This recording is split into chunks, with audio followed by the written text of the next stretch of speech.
Good morning, saints of God. And if you're watching me, you hear me, you have something to be thankful for. You have your eyesight working, your ears working.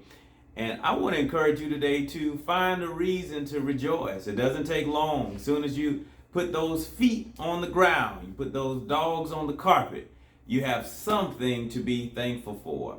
Last week we talked about rejoicing in the Lord. Paul wrote that to the Philippian church, as you know, and he was saying that, rejoicing in the Lord, it helps you guard your mind. I did a study on the word rejoice, and in the Greek, it actually means that you are favorably disposed to the grace of God.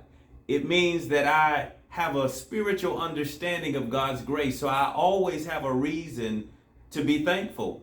Rejoicing, then, it protects you from these things that happen in life. You may say, well, how can I rejoice? I'm experiencing death in my family. How can I rejoice? My marriage is on the rocks. How can I rejoice?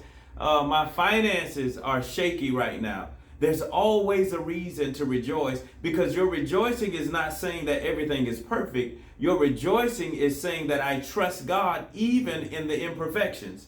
I trust God even in the struggle. I trust God even in the chaotic situation that I may be in right now. I trust God.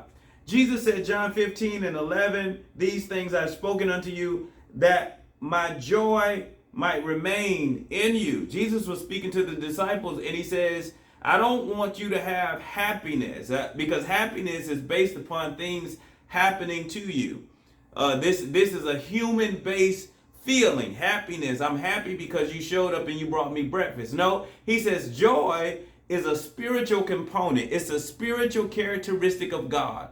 It is divine in its origin, which means that I can have joy through the ups and the downs. It started with God. It's his joy that he gives to us to be able to endure to the end. It's the fruit of the Spirit.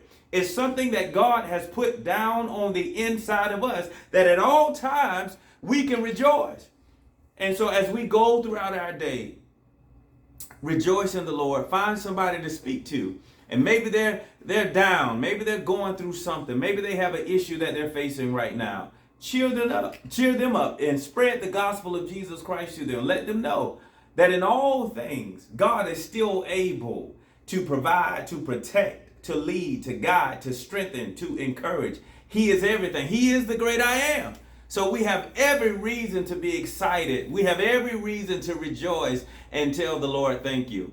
I hope I see you all tonight, Wednesday night Bible study. If you haven't subscribed to this channel, go ahead and subscribe so that you can get the alerts and let us know that you're watching when we go live at 7 o'clock p.m. God bless you. I love you. And remember, rejoice.